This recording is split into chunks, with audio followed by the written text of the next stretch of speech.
교재 12페이지는 여러분들 한번 읽어보시면 되겠습니다. 시간이 많이 가서.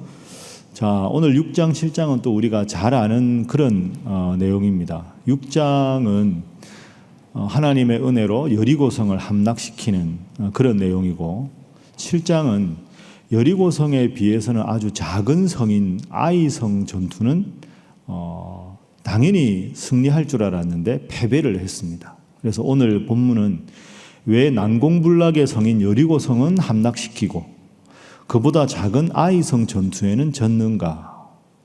이게 우리 모두가 이제 궁금하고 또 교훈으로 삼아야 될 그런 내용입니다. 이 질문을 중심으로 잠시 한번 생각을 해보겠습니다.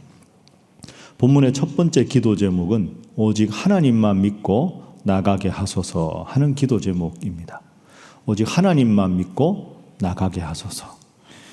자, 6장에 이제 여리고성 이야기가 나오죠. 여리고성은 사실 아주 큰 성은 아니었습니다. 그런데 그 당시 입장에서 보면 아주 난공불락의 성이라고 여겨질 정도로 대단한 성이었다고 합니다.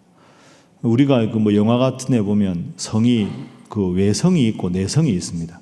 그러니까 적군이 들어왔을 때 바깥에서 방어하는 성이 있고, 그리고 거기를 넘어가도 바로 그 주민들한테 가는 게 내성이 또 있는데 이중으로 성이 되어 있었다는 거죠. 그래서 이게 아주 침공하기가 힘들고 외성을 함락시켜도 내성이 또 있으니까 이중으로 되어 있습니다. 그리고 위치가 중요한데요. 이 여리고가 가나안 땅의 중앙에 있습니다. 그런데 여러분이 한번 기억해 보시면 가나안은 토착 족속이 7 족속이 있었습니다. 가나안 족속, 헷 족속, 히위 족속, 브리스 족속 이렇게 7 족속이 있었는데, 그 말은 한 나라를 통치하는 왕이 한 명이 있던 게 아니라 지역에 따라서 토착 부족이 여러 부족이 있었습니다. 그럼 예를 들어서 이스라엘이 오면 규합을 해서 7 족속이 똘똘 뭉쳐서 이스라엘과 전쟁을 하면 아주 전쟁이 힘들겠죠. 그런데 그렇게 규합을 할 수 있는 가장 중앙부에 있는 성이 여리고성입니다. 그러니까 여리고성을 침공해서 우리가 이제 이스라엘 백성들이 이기면 족속들이 모여서 규합할 수 있는 힘 자체가 약해져 버리고, 여리고성을 만약에 빼앗지 못하고 다른 데 가서 전쟁을 하더라도 여리고성 쪽으로 모여서 후방을 치게 되면 뒤쪽에서 당하기 때문에 가나안 땅을 점령하기 위해서는 여리고성을 반드시 점령해야 되는 아주 중요한 위치에 있었습니다. 그러니까 점령하기는 힘들고 점령하지 않으면 안 되는 성이 여리고성이었죠. 그래서 여리고성 전투가 이렇게 자세하게 기록되어 있습니다. 하루에 한 바퀴씩 하나님께서 여리고성 주위를 돌라고 하시고 마지막 날에는 7바퀴를 돌아라. 도합 13바퀴를 돌아서 하나님께서 전쟁 없이 여리고성을 무너뜨리게 하셨습니다. 이것의 교훈이 뭐냐? 때로 인생에 큰 여리고성 같은 어려움이 있을지라도 하나님께서 함께 하셔야 승리할 수 있다 하는 것이죠. 그 대단한 성이라 할지라도 장군의 무용을 의지하는 게 아니라, 백성들의 전략과 군사적인 전술을 의지하는 게 아니라, 그냥 모든 백성들이 제사장을 앞세워서 그 13바퀴를 하루에 한 바퀴씩 마지막 7바퀴를 돌 때 여리고성을 이길 수 있었다.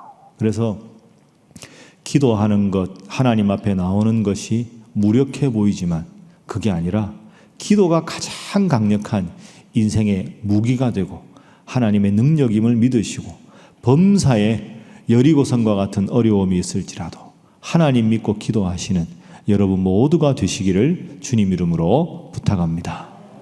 자, 그것이 첫 번째 교훈입니다.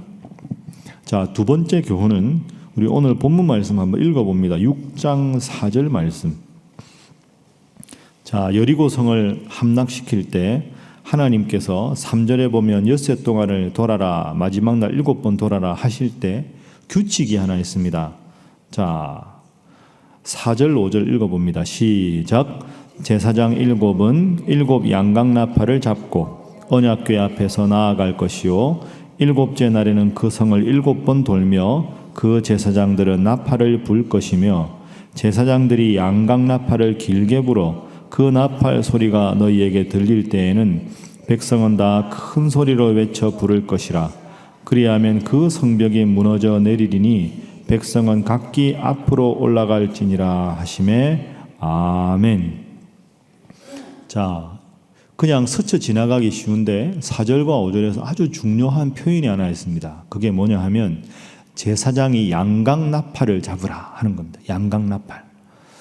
이 양강나팔은 그 순양의 뿔로 만든 그 나팔입니다. 그러니까 양의 뿔로 만들었다. 그래서 양강나팔이죠. 그런데 중요한 게 뭐냐 하면 이 양강나팔은 평상시에 쓰는 나팔이 아닙니다. 평상시에 쓰는 나팔이 아니고요.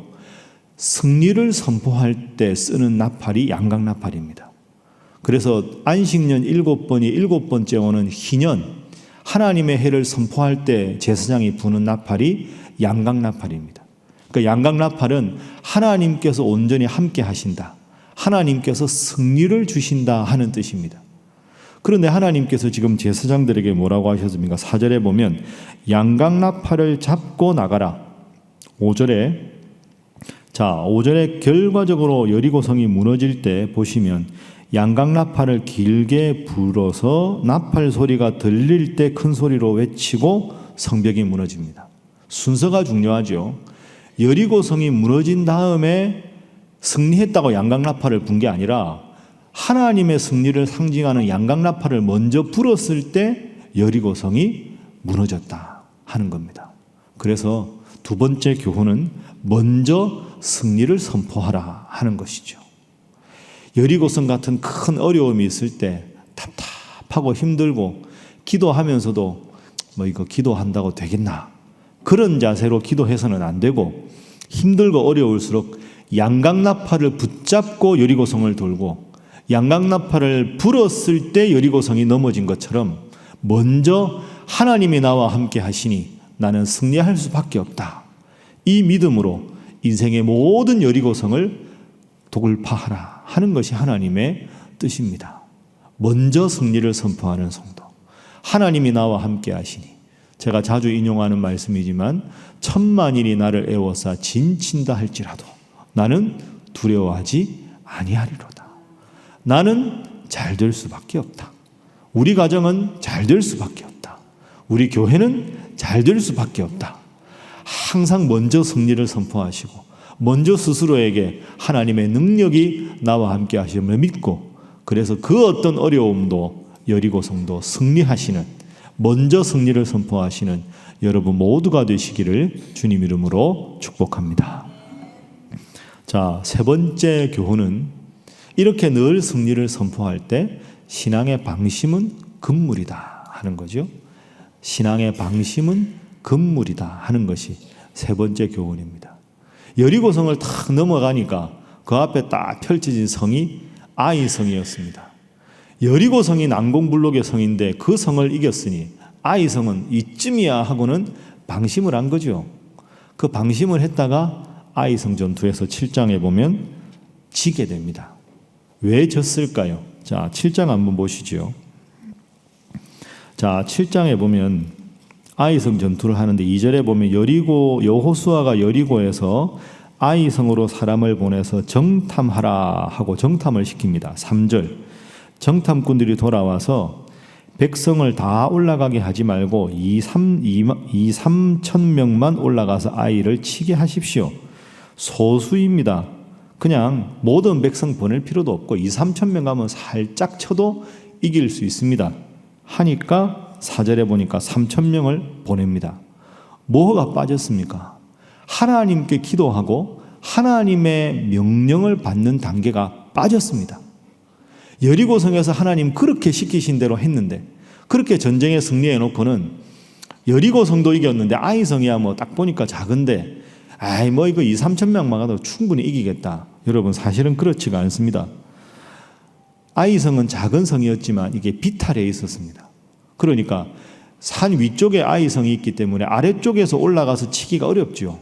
아래쪽에서 올라가기도 힘들고 위에서 화살이라도 쏘면 이거 뭐 당할 돌이라도 던지면 당할 재간이 없습니다.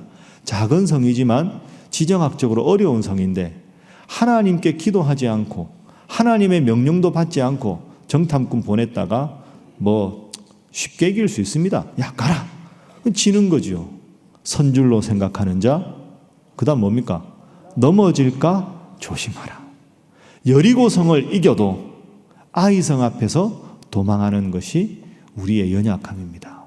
그래서 여러분, 인생에 크고 어려운 여리고성이 있을 때만 하나님 앞에 기도하고 하나님께 매어 달릴 것이 아니라 내 뜻대로 인생이 잘 풀릴 때에도, 작은 문제가 있을 때에도 그냥 방관하고 방심하고 넘어가지 마시고 하나님께서 아이성 같은 이 인생의 문제도 어떻게 기도하기를 원하시는가, 어떻게 하나님 뜻대로 살아가기를 원하시는가, 늘 기도 가운데 인생의 크고 작은 모든 문제를 하나님의 뜻대로 하나님의 능력대로 해결받는 여러분 모두가 되시기를 주님 이름으로 부탁합니다.